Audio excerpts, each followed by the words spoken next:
Du coup, je vous propose de commencer afin qu'on soit dans les temps et de ne pas vous retenir plus longtemps. Je vais partager mon écran. Eric, tu pourras me dire si c'est bon.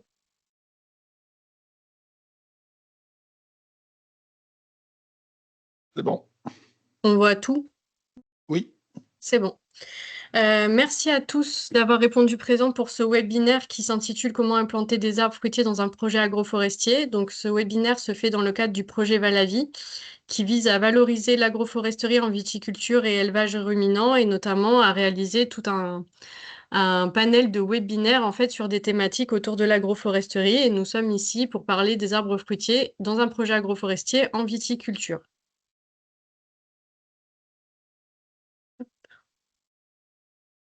Les diapos veulent... Ah voilà. Alors, les intervenants du jour, nous avons, et je le remercie d'être là aujourd'hui, Damien Menzato de Château Chuette.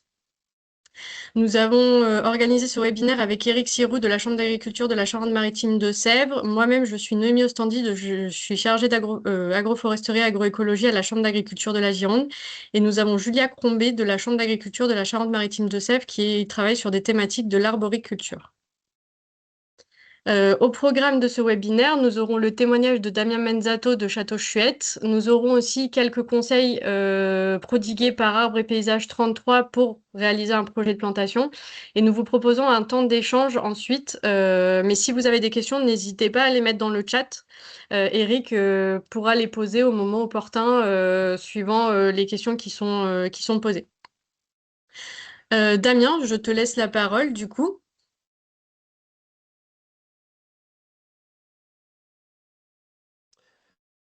Alors, bonjour à tous. Alors, je m'appelle Damien Menzato, je m'occupe du Château Chouette à Saint-Loubès, qui est la diapo, s'il te plaît, Ah, ben, elle y est. qui est situé. J'ai un petit peu de lag Ah, ok. sur le webinaire. Donc, c'est un petit château qui est situé donc à Saint-Loubès, en bordure de Dordogne. C'est un petit château de 6 hectares. Repris donc dernièrement par un propriétaire anglais dernièrement. Anciennement, il s'appelait Château d'Esther et il était tenu par Thomas Fabian. Donc, Thomas Fabian était une figure locale de la viticulture bio et biodynamie. Et il a beaucoup œuvré justement au château pour tout restructurer avec une façon agroforestière. Autre diapo. Donc, alors de manière générale, les viticoles, le château, c'est typique du Bordelais. Donc, en cépagement principalement en rouge avec du merlot, des cabernets et on a la chance d'avoir un petit peu de petit verre d'eau. Ensuite, on a un tout petit peu de blanc avec du sémillon et du sauvignon. Et dernièrement, avec la restructuration du château, on a rajouté du malbec et en variété blanche du chenin et du Sauvigné gris, qui est un cépage résistant. On continue à faire donc une agriculture biologique et un petit peu de soupçon de biodynamie si c'est possible. Autre diapo. Donc, en ce qui concerne l'agroforesterie au château, donc il y a l'ancien propriétaire, Monsieur Thomas Fabian. Alors, je ne l'ai jamais rencontré, mais je vois déjà tout ce qu'il a pu faire au château et je pense qu'il a restructuré l'ensemble du château et en intégrant à chaque fois les arbres au sein du château. Principalement, nous avons au moins 220 arbres qui sont autour et à l'intérieur des parcelles. Dans ces arbres, on a principalement quand même des prunes, des mirabelles. Ensuite, on a pas mal de poiriers, des pommiers, suivi d'un îlot d'abricotiers, des figuiers, pêchers, quelques rares cerises, nectarines. En plus de ça, on a donc divers arbres à droite à gauche, mais voilà, principalement, on n'a que des arbres fruitiers. Quelques petits fruits, pour ce qui est des framboisiers et cassissiers, etc. Et des rosacées, donc on a une haie arbusive aussi tout autour du château, principalement composée de pruneliers et d'aubépines. Cette année, on a fait aussi un très gros travail donc, sur l'agroforesterie et d'ailleurs pour le promouvoir. en partenariat avec la Chambre d'agriculture. Et on a réintégré là où il y avait des arbres morts et des trous, des nouvelles variétés, donc à la fois des agrumes, des nectarines, des grenadiers, remettre des cerisiers qui étaient morts, des yuzu, donc des agrumes, plein d'autres épices et petits fruits, et notamment aussi, on a mis pas mal de nashi, ce sont des poires japonaises.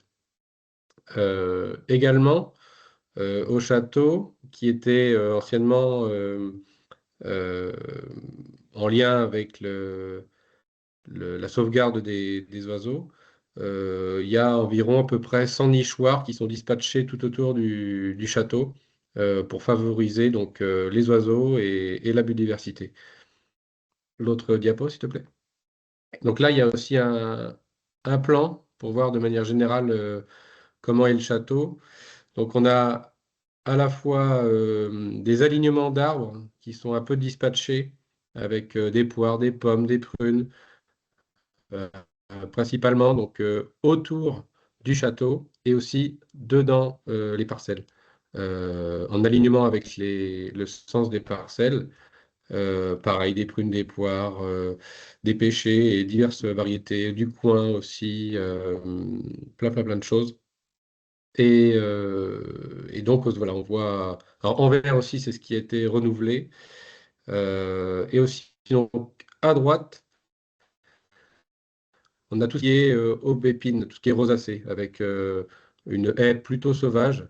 Donc, aubépine, prunelier, qu'est-ce qu'on a d'autre? D'autres arbres divers qui peuvent être des refuges à la biodiversité. Et même le long de la Dordogne. L'autre diapo. Donc après, pour ce qui est de la valorisation de l'agroforesterie, on a la chance donc d'avoir des fruits. On en profite déjà lorsqu'on a les pommes, donc de faire du cidre, un cidre sec ou un cidre pétillant. Avec les prunes, vu qu'on a beaucoup de prunes, on en profite pour aussi faire une liqueur de prunes, donc de l'umeshu, hein, qui est le nom japonais de cette liqueur. On n'utilise que les prunes vertes. Ensuite, avec les fruits mûrs, on peut faire aussi donc, des liqueurs de fruits mûrs. On a fait liqueur de prunelier, liqueur d'abricot, de pêche. Également, on peut manger les fruits, juste naturellement. Faire des confitures. On a du coin, on fait aussi des pâtes de coin. Des olives, on peut manger les olives. Voilà. Donc, il y a la chance aussi de pouvoir diversifier notre production, mais également de valoriser l'agroforesterie, notamment d'un point de vue donc, diversité, d'un point de vue environnemental et d'un point de vue de la lutte enfin, d'être un auxiliaire au vignoble en étant un moyen de lutte contre des ravageurs, que ça peut être au vignoble des bois armis, des vers de grappe, par exemple. Et également avec les différents arbres et choses qui poussent à côté, on peut aussi faire des décoctions pour protéger la vigne. Donc, par exemple, durant l'année, et même très prochainement, ça sera utiliser la prêle qui pousse le long des fossés, près des arbres, pour protéger la vigne. Également, on a un saule. On profite de faire une décoction de saule pour également optimiser et protéger la vigne. Donc, c'est diverses choses qui sont au sein du château qui permet de tout valoriser. Donc, c'est vraiment quelque chose de très bénéfique au château. Voilà pour la présentation. Ok. Je vous remercie. Ben, merci beaucoup, Damien. Eric, peut-être on passe, si jamais il y a des questions par rapport à la présentation de Damien, comme je vois pas, est-ce que tu as des questions dans le chat? Non, pour l'instant, j'ai pas de questions. Ok, donc on passe à la suite. Ah, si, il y en a une qui vient Ah, d'apparaître. vas-y. Une question de Michel Girard. Quel modèle économique de la production de bouteilles liqueurs, diverses régularités des récoltes, coûts de récolte, coûts de transformation, positionnement commercial et tarifs? Question longue. C'est une très grosse question. Euh, euh, Est-ce que alors, quel vous modèle arrivez à économique de la valoriser? Ouais, production de voilà. bouteilles? Alors, c'est un plus. Déjà, on est à 90%, on est viticole. Donc là, on est focus sur tout ce qui est déjà la vigne et la production du vin. Ensuite, les arbres enfin, sont un atout et c'est selon les millésimes que là, après, on peut profiter de la production, s'il y en a. Donc, ça veut dire qu'en 2024, on a nagé dans l'eau. Mais par contre, on a perdu des fruits. On a eu à la fois certains fruits, mais qu'on ne pouvait pas forcément valoriser, et d'autres qu'on a perdus à cause de la météo qui était catastrophique en 2024. 2025, on a eu d'autres fruits, mais cependant, il y a aussi l'aléa climatique sécheresse et on a également pu perdre des fruits. Alors, soit on a pu avoir beaucoup de prunes, mais qui étaient mûres en avant, soit on a eu aussi des cas d'avoir moins de pommes ou des gros problèmes avec les pêches également. Donc, c'est vraiment dépendant du millésime. Donc, régularité des récoltes, voilà, c'est le problème du millésime. Coût de récolte. Alors, je peux pas, j'ai aucun coût concernant la récolte parce qu'elle est manuelle et faite par nous, par notre équipe. Euh, Coût de transformation. Ah, ça, je sais pas comment vous dire pour le coût de transformation. Positionnement commercial et tarif. Alors, tout ça est en construction. Euh, les, les pommes, on les récolte juste avant les vendanges. On en profite pour faire une petite fête entre équipes pour débuter les vendanges et on fait le cidre. Et Moi, après, j'avais une les petite, prunes, à mon souvenir, ça sera au courant juin pour les prunes vertes. j'avais une Et petite question tous par les, rapport à la tous les fruits, transformation. c'est dépendant de la météo. Oui, j'avais une petite question par rapport à la transformation. C'est traité en interne ou il y a un sous-traitant pour tout ce qui va être Pour transformation l'instant, liqueur? c'est en interne. Les pommes, on prend une journée, on ramasse les pommes. Après, c'est dépendant du millésime. Une année, on a fait 1 hecto. La dernière année, on a fait 2 hectos. Et peut-être que cette année, on fera plus selon l'entretien du verger. Euh, et après, bon, par exemple, pour les liqueurs, on devait le faire en 2025. Cependant, le millésime étant très, très, très précoce, on a eu la fois des fruits qui ont tombé, des fruits qui ont mûri trop rapidement, donc ça, qui décrochaient. Et, euh, et en fait, on avait un décalage de quasiment peut-être 2, 3 semaines d'avance et on n'a pas pu faire la récolte des prunes pour la liqueur au méchou. Donc, cette année, c'est un programme en espérant que la météo soit avec nous. Et j'avais une question, moi. Est-ce que vous arrivez enfin, à trouver le public, du coup, pour ce type de produit? Alors, le cidre, par exemple, dernièrement, euh, il se trouve que justement, on aurait presque l'opportunité de tout vendre nos bouteilles de cidre. Donc, Ok. en fait, on se rend compte qu'on a une demande de cidre. Donc, au début, c'était quelque chose qui était pour, je vais pas dire nous amuser, mais on expérimente parce que c'était que la deuxième année qu'on a fait du cidre. Et je pense que l'année prochaine, là, qui va arriver, le but sera vraiment d'en faire beaucoup plus. Ok. Eric, y a-t-il d'autres questions dans le chat?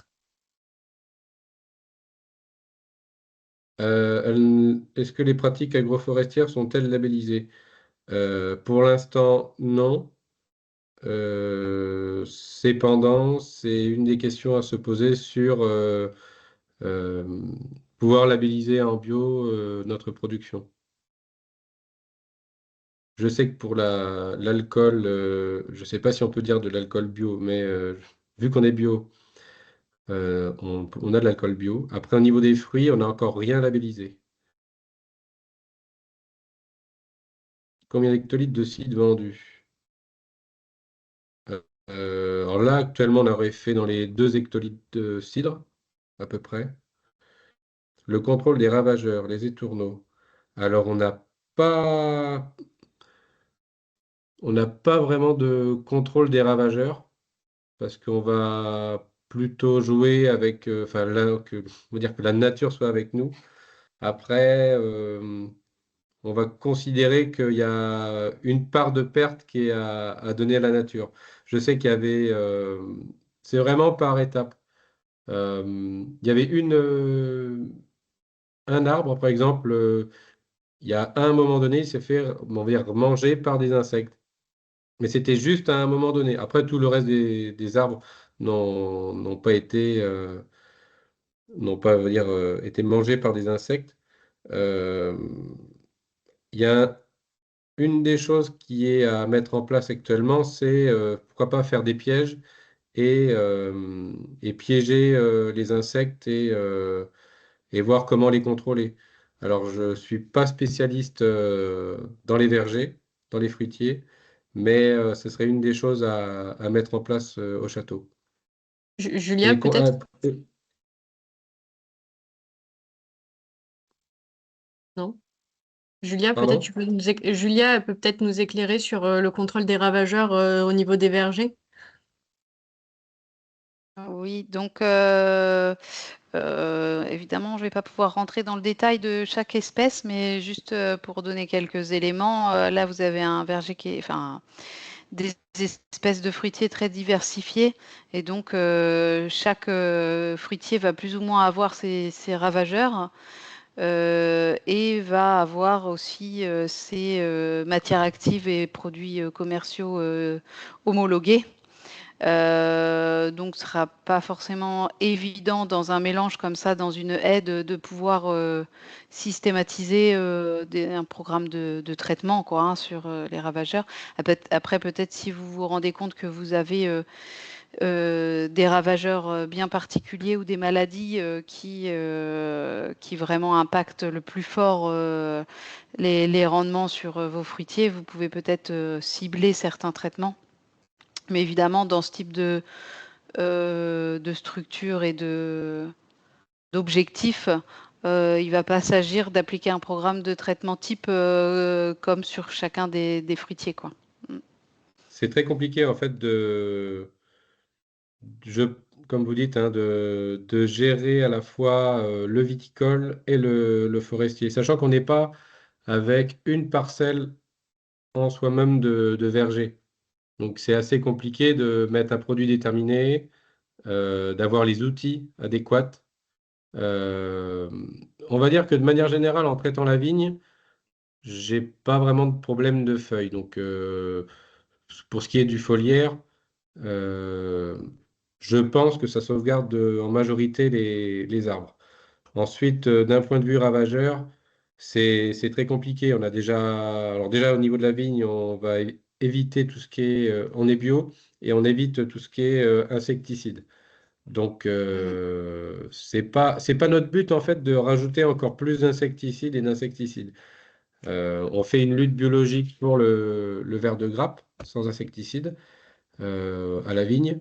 Mais pour les arbres, non, le but n'est pas de rajouter encore plus d'insecticides. On n'est pas des producteurs de fruits. Les arbres qu'on a autour, c'est vraiment un plus. Après, c'est est-ce que l'on peut revaloriser ensuite une production à la fois entre le viticole et les fruitiers? Là, c'est du bonus, quoi. C'est que du bonus. Mm. Oui, voilà, il faut accepter les pertes liées aux ravageurs et Après, pour l'instant, notre ennemi, c'est surtout la météo. 2024, que de l'eau, les animaux n'avaient rien à manger, plus des énormes problèmes de maturité, grossièrement. Alors oui, on a eu des pommes, des poires, des maturités un peu plus faibles. Cependant, les oiseaux ont attaqué tout ce qui était des prunes sauvages, des pêchers. Après, les pêchers ne tenaient pas à cause de l'eau. C'était plutôt compliqué. 2025, c'était autre chose. On a eu du beau temps, les oiseaux étaient contents, donc ne s'en sont pas attaqués aux fruits. Cependant, la sécheresse a été très problématique. Et on l'a même vu d'un point de vue mortalité. où j'ai vu des pruniers qui étaient droits comme un i et qui en l'espace de 2 ans sont tombés parce qu'on a eu à la fois beaucoup d'eau, donc un peu commencé à pencher à cause du poids, et la sécheresse a terminé de 2025 a terminé de tuer certains arbres. Donc notre ennemi, c'est surtout le climat. Après, on n'a pas trop le choix, donc on fait avec. Mm. Y a-t-il d'autres questions? N'hésitez pas à poser vos questions dans le chat. Oui, il y a pas mal de questions qui sont remontées. Alors, je vais les reprendre un petit peu dans le désordre, mais pour reprendre un peu les éléments. On est sur quel type de sol et quelle est la RU? Et quel âge a Euh, la plantation, je pense notamment on la est plantation LSA, d'arbres. LSA, limoneux, sablo-argileux, argilo-sableux. On est sur une base de sol limoneux, euh, bah, qui est des sols de bordure Dordogne. Et Réserve utile, bon, on n'a pas de problème de réserve utile, hein, c'est argileux. Après, la sécheresse, vu la sécheresse de 2025, on avait beau avoir une réserve utile bien, ça a tout cassé. Sol profond, oui, plutôt. Quel âge a la plantation? Les arbres ont, je pense, entre 20 et 30 ans, au moins 20 ans. Combien de temps a-t-elle mis à produire? Je ne sais pas parce que c'était déjà mis en place. Comment gérez-vous les applications phytosanitaires viticoles sur les différentes espèces fruitières? On est agriculture biologique et en fait, alors là, quand ça sera en début de saison, j'en profite pour faire des traitements sur les sorties de bourgeons de certains arbres, mais c'est vraiment anecdotique. Sinon, en fait, les arbres profitent du traitement phytosanitaire. Donc, de toute façon, c'est soufre et cuivre et produits de biocontrôle. Efficacité, toxicité. Pour l'instant, le verger n'est pas labellisé. sur le changement climatique, notamment sur la phénologie de la vigne, une question. Si pu observer notamment les 2 dernières millésimes, des choses qui auraient pu évoluer, constater des changements, des impacts liés à la présence des arbres sur la vigne. Alors, je peux pas. Enfin, on s'est amusé. Euh, enfin, avec la chambre d'agri, on a eu une bonne vingtaine de viticulteurs et de professionnels qui sont venus au château et beaucoup de questions comme celle-ci sont apparues. Et là, donc, au moment de la taille, j'en ai profité pour, avec mon équipe, de faire une pesée des bois de taille et de voir même à faire un rabat d'index. Donc, comment dire, je n'ai pas traité les données, je peux juste dire une tendance. La seule tendance que je trouvais, c'était par exemple sur les merlots, les arbres qui étaient, les vignes qui étaient près des arbres semblaient être beaucoup plus vigoureuses que les vignes qui étaient dans le rang, dans la parcelle, genre à 10-20 mètres par rapport aux arbres. Donc c'est une tendance, je peux pas l'affirmer, mais j'avais l'impression que les arbres avaient un effet, je sais pas, est-ce que ça booste les vignes, est-ce que c'est les racines, est-ce que c'est les mycorhizes, est-ce que c'est quelque chose en plus, c'est à étudier.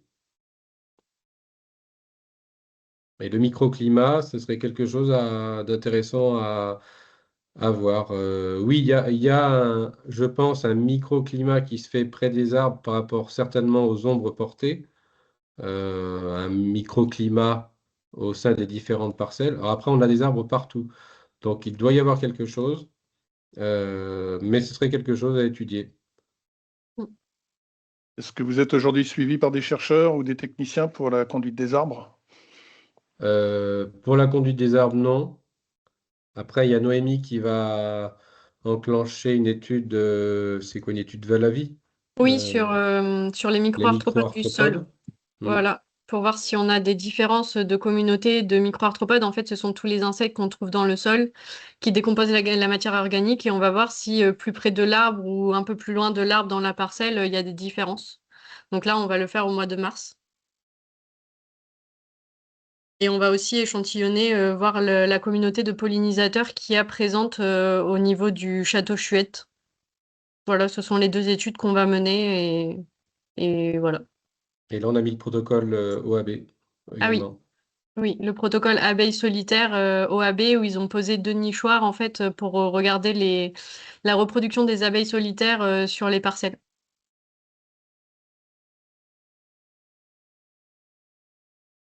Il y a Très bien. d'autres questions? Non, a priori, bon, il y avait une question sur l'âge de la vigne et des fruitiers, si c'était du même âge ou pas, mais bon, Bah, j'estime à au oh, moins 20 à peu ans. près, ouais, une vingtaine d'années. Mais parce Mais les qu'après, deux ont été implantés en même temps? La vigne et les arbres? on a des vieilles vignes qui sont de, je me rappelle plus, des années 80. Donc là, elles ont déjà 40 ans. Plus des vignes qui sont de 2008, 2000, ouais, 2008. Donc je pense que c'est un roulement qu'il a fait, l'ancien propriétaire. Il y avait des vieilles vignes. Ensuite, il a dû certainement peut-être en arracher et en même temps, il a ajouté le carré. On a un carré qui est d'abricots. Donc là, il y a 3 rangs de petits verres d'eau et au bout, on a des abricotiers. Après, il a rajouté une parcelle de merlot. Il a refait une ligne d'arbres, etc., etc. Donc je pense il a reconstruit petit à petit entre des parcelles de vignes et des arbres fruitiers. Donc après, oui, ils doivent au moins avoir 20 ans, quoi. Mm. Mais là, il y a aussi le besoin de renouveler les arbres. Vendange manuelle, oui. Et moi, j'avais une petite question. La partie occupée par les arbres, ça représente quelle surface sur le château? En pourcentage, à peu près? Je ne l'ai pas calculé, mais de toute façon, ça ferait combien? Si je dis pas de bêtises. J'ai dit combien? 220 arbres, quelque chose comme 900 ça. mètres. Allez, sur 4 mètres. On est à 40 arts. Il y a, à mon avis, un demi-hectare d'arbres. Mm. Donc, on est parcellaire viticole, on est maintenant à 4,3 hectares, plus les tournières, plus un demi-hectare d'arbres minimum. J'ai pas compté les rosacées, hein, les pruneliers aubépines, mais oui, voilà, ça commence déjà à faire une jolie surface. Ok. Il y a des questions sur les distances des arbres par rapport à la vigne. À 2 mètres. Une rangée d'arbres, c'est comme un rang de vigne. Donc on a un parcellaire qui est fait d'un espacement de 2 mètres entre rangs. Donc on a des rangs, des rangs, des rangs. 2 mètres après, un rang d'arbres. 2 mètres après, le nouveau rang d'une parcelle, etc. Est-ce qu'il y a eu des Attends, fosses, pédologiques? Est-ce qu'ils ont été réalisés pour vérifier justement pas la du tout. présence des systèmes racinaires? Non, il n'y a rien eu. Pas du tout. Après, Déclaration PAC, non. Quel impact de la vigne au niveau des gels printaniers depuis 10 ans? Euh, On n'a pas eu de gel et on a un petit microclimat parce qu'on est en bordure de Dordogne, ce qui fait que en 2024 ou en 2025, quand il y a eu la grêle, il y a eu pas mal de coups de grêle qui ont remonté sur Libourne. Euh, et en fait, ça venait du sud et on a la chance qu'il se décale dans le sens de la Dordogne, à remonter sur Libourne et Bergerac. Et on n'est pas soumis à la fois au gel et au grêle. Donc on est plutôt chanceux sur ce niveau-là. Mais après, inversement, en 2025, au lieu que la pluie vienne nous voir, elle s'est décalée. Elle est tombée ailleurs. Donc on a eu aussi moins de pluie. Mm. voilà, pour l'instant, pas de nouvelles questions, hein. De toute façon, Damien pourra répondre dans le chat au fur et à mesure s'il y a de nouvelles questions qui apparaissent, Ok, pour que Noémie, tu puisses prendre la suite. ok. Maintenant, on va passer par quelques conseils de l'association Arbre et Paysage 33. Alors, au départ, ils devaient être présents aujourd'hui, puis finalement, ils ont un chantier de plantation parce qu'on a enfin un rayon de soleil en Gironde. Donc, ils nous ont prodigué quelques conseils, notamment si vous voulez mettre des fruitiers dans vos vignes, il faut penser diversité, avec des haies champêtres, fruitières, des bosquets, des arbres isolés, fruitiers, forestiers. Diversifier les structures paysagères parce que c'est la clé de voûte du système agricole. Notamment là où c'est possible et nécessaire, il faut penser à diversifier les essences. Il préconise de commencer par la haie champêtre avec des fruitiers sauvages sur lesquels on peut s'exercer au greffage. La haie bocagère, c'est une porte d'entrée aux gros projets agroforestiers finalement parce que ça a des structurations complexes et ça permet d'intégrer des arbres fruitiers greffés par la suite. Adapter le volume de plantation en fonction du temps disponible. Il faut savoir que c'est un entretien conséquent. Si vous avez des programmes de restructuration du vignoble, de prendre en compte aussi votre exposition, la pente, l'ensoleillement, les conditions édaphiques, l'hydromorphie, la présence calcaire actif, les sols séchants, le gel, le vent. Voilà, c'est toutes ces questions en fait qu'il faut se poser pour avoir un projet agroforestier le plus adapté à votre territoire et à votre terrain. Et n'hésitez pas à associer le personnel si vous en avez dans votre projet, car c'est eux qui vont s'occuper en plus de vous de ces arbres. Et du coup, c'est toujours bien de solliciter le personnel dans le projet et ils se sentent impliqués. S'essayer à la plantation d'arbres dédiés à la diversification, notamment planter des arbres sur les rangs de vignes. Il faut surtout penser au travail manuel supplémentaire sur la vigne, et notamment au fil de palissage qui peut parfois abîmer les arbres.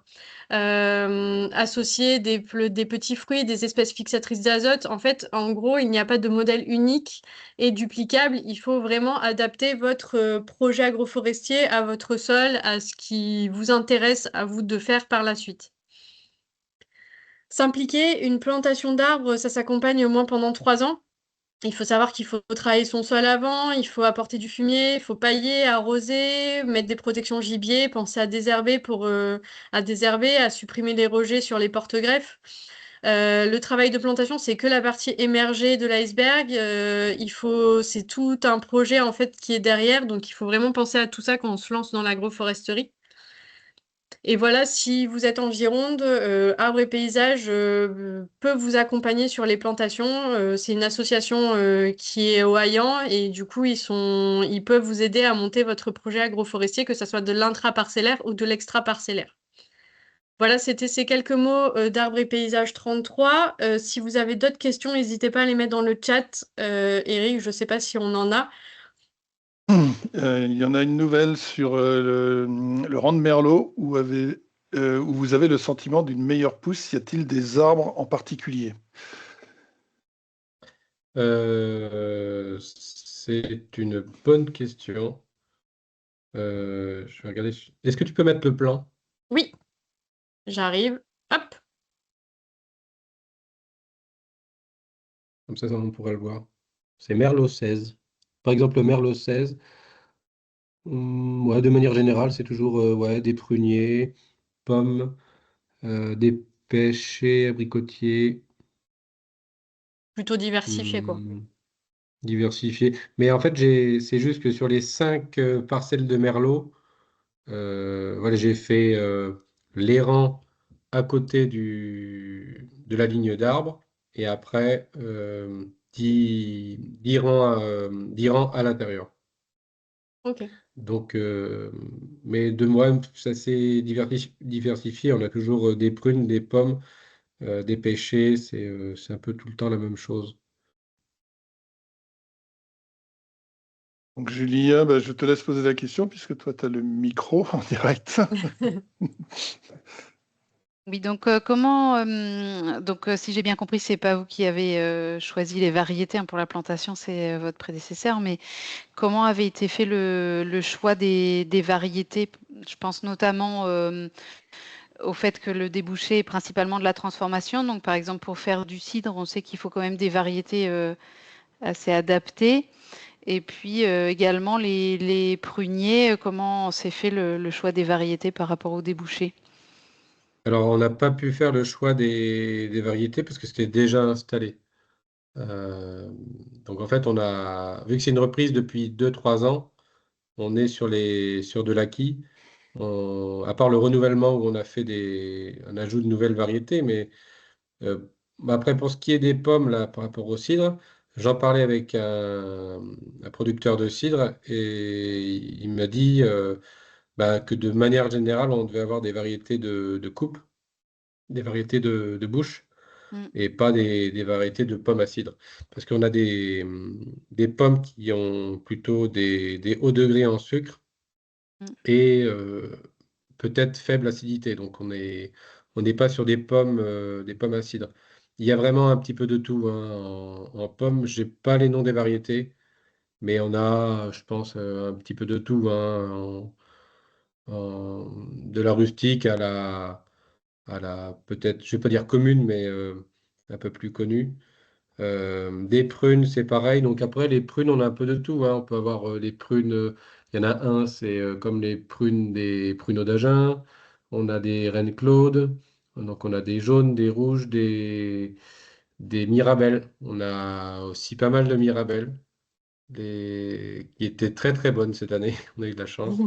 Euh, mais après, voilà, pour ce qui est de l'utilisation des prunes, par exemple, ce que mon patron veut développer, c'est le umeshu. Donc, c'est fait une liqueur sur des prunes vertes. Donc, le but est de récolter des prunes vertes et non mûres. Et donc, chose compliquée en 2025, parce que les maturités étaient complètement bouleversées. Mais donc en fait, on s'en fiche, on peut même récolter autant de la Mirabelle que de la prune Reine Claude. La prune est verte. Donc ensuite, pour ce qui est des diverses variétés, voilà, il y a un petit peu de tout.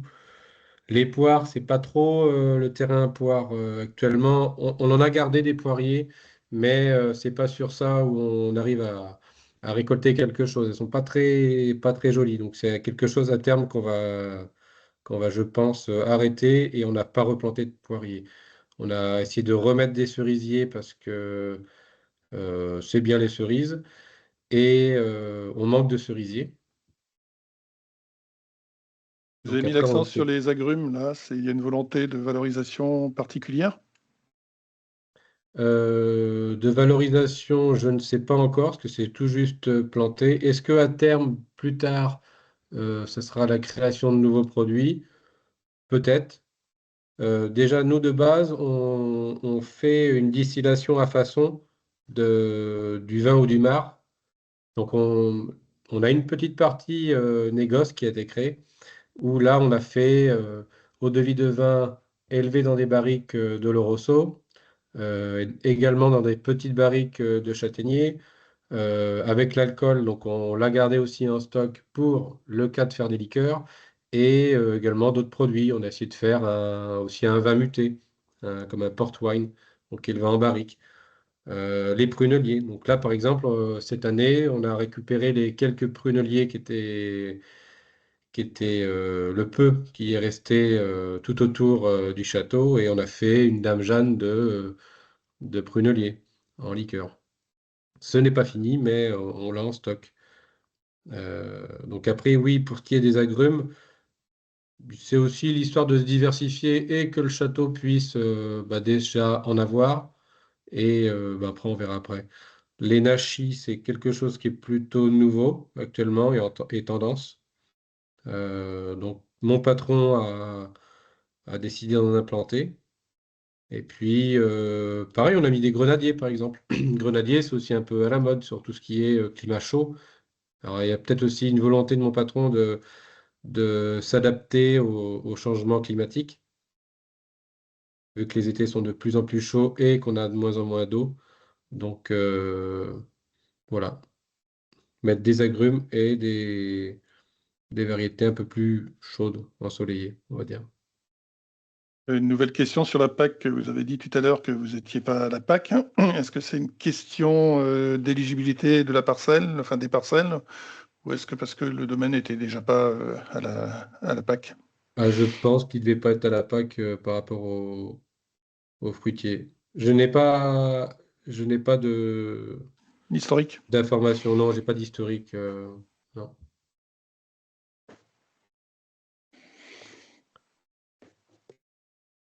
Pomme à couteau, oui, ça c'est sûr. Au degré en sucre, bah, on était à 8 degrés d'alcool et pH 3,7, non, je pense.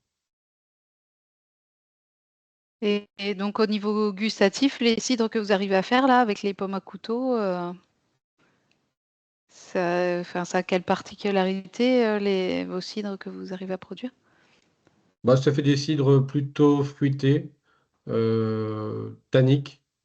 Euh, Après, je pense que ça manque un peu le côté comme le cidre breton, assez typique et qui a de l'acidité.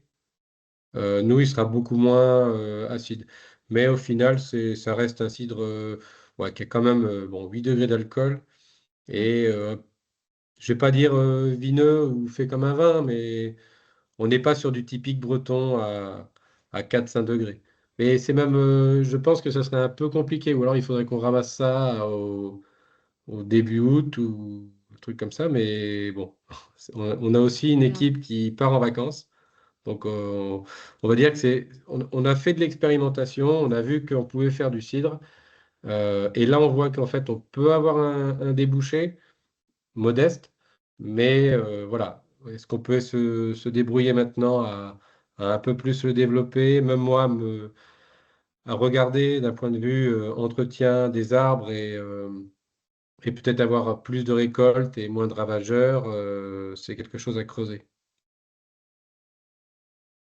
Est-ce que j'ai une problématique drosophile entre les cerisiers et la vigne? Alors malheureusement, les cerisiers qu'on a sont pas énormes et on n'a pas trop de cerises. Là, peut-être que là, au niveau des oiseaux, ils mangent toutes les cerises. Donc ça, c'est une des problématiques. Mais je pense que c'est pas que nous, hein, c'est peut-être partout. Mais au niveau des drosophiles, j'ai aucun problème de drosophile. Et on récolte à la main et on évite de tomber sur des raisins qui vont être pourris, qui vont être attaqués à la drosophile. Après, souvent, quand on a des problèmes de drosophile, c'est qu'on a des maturités très élevées dans des fois des millésimes qui favorisent ça et des risques de pourriture. Mais nous, on n'a pas de problème. Des problèmes de pourrier, non, pas du tout. J'ai aucun problème je n'ai pas de problème de manière générale entre les arbres et les vignes. J'ai pas de dépérissement. J'ai voulu faire justement ce comparatif hein, de poids des bois de taille, voir si j'avais une différence. Mais en fait, j'ai eu un résultat qui semblait être contraire, d'avoir peut-être plus de vigueur près des arbres comparé à dans la parcelle. Euh, on voit, on dirait que c'est l'inverse avec les blancs, mais bon, il n'y a que deux petites parcelles, donc c'est pas très représentatif du château. D'autres questions? Ah, Ah, voilà qui est arrivé.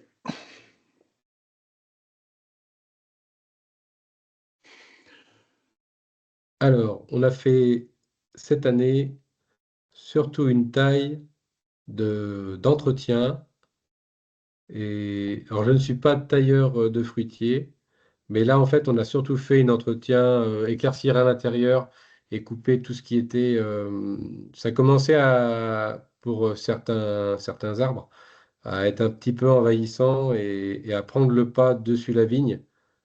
Donc, j'ai surtout réduit la taille des arbres pour faire une jolie petite boule comparée à un truc un peu difforme et qui de toute façon en plus on avait du mal à récolter. Sur les pommiers, c'est que ça a tendance à tellement, si c'est pas entretenu, à prendre de l'ampleur et je veux dire presque mourir de l'intérieur. Donc là, on a réduit pour que ça reprenne une taille plus gérable que prendre le pas sur la vigne. Mais je je n'ai pas fait un choix de taille. Et si c'était la même pour les différentes espèces.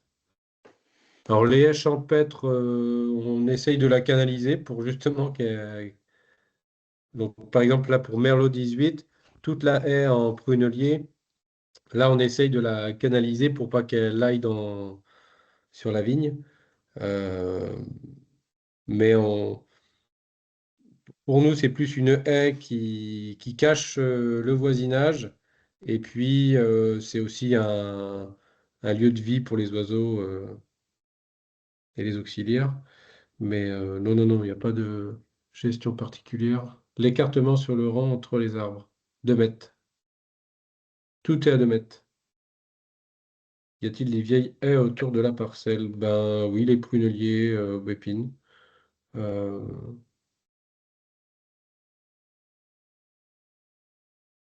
des haies séchées également, pas du tout. Alors, par contre, avec le protocole OAB, la rencontre qu'on avait fait avec la Chambre d'agriculture, on va rajouter je pense, des hôtels à insectes avec donc des petits bambous, des, euh, des petits tas de bois pour valoriser tout ce qui est abeilles sauvages, insectes sauvages, mais non, j'ai pas de haies séchées.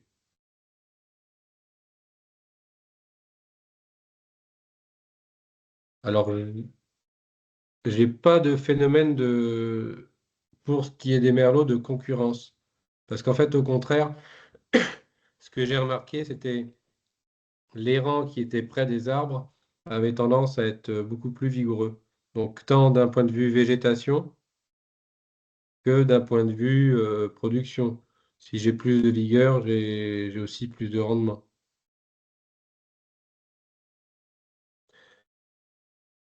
Mais tout à fait, Madame ou Monsieur Isambert, où il est séché, c'est quelque chose qu'on se pose aussi en question. Mais là, cette année, on a surtout fait un très gros travail d'entretien. Parce que quand le château a été repris, je pense que l'ancien propriétaire était aussi fatigué, vieillissant, la retraite. Donc n'avait peut-être pas les moyens de grimper dans les arbres, de faire des entretiens, même ce qui est dans les fossés de, près des arbres.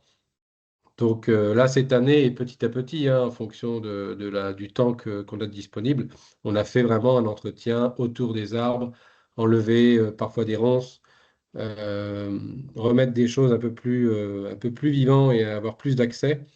Et également, quand on voyait des haies qui pouvaient être sauvages, on pouvait peut-être limiter quand c'était contraignant par rapport à l'arbre en lui-même. Et quand c'est pas gênant, on en a laissé, quoi. C'est toujours un refuge pour des animaux, pour des insectes.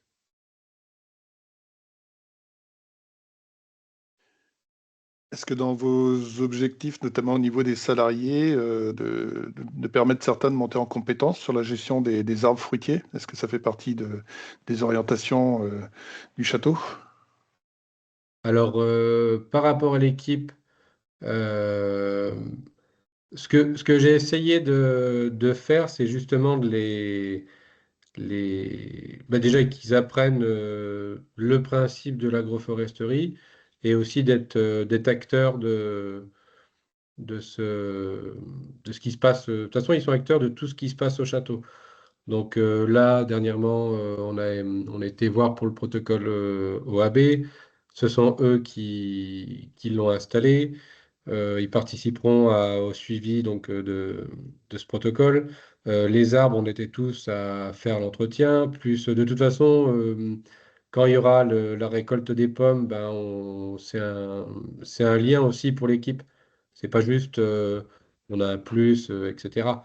Alors là, on est dans la période morte, donc on en profite pour faire la taille de la vigne et l'entretien des abords.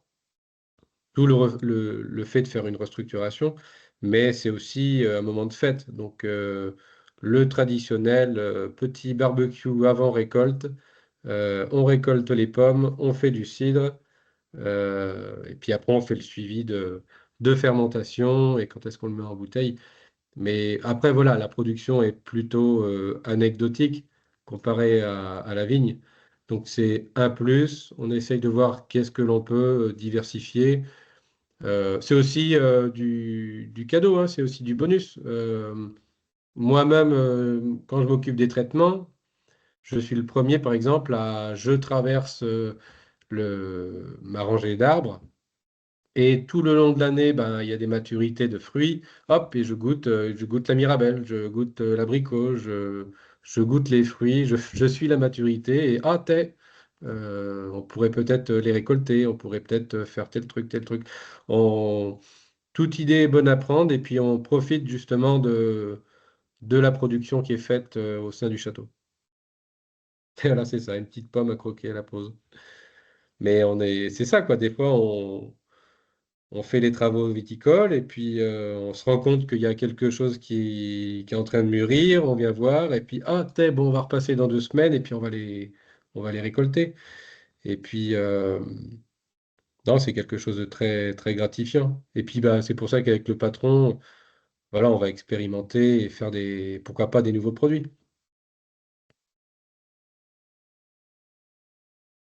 Très bien. Pas de nouvelles questions là qui apparaissent.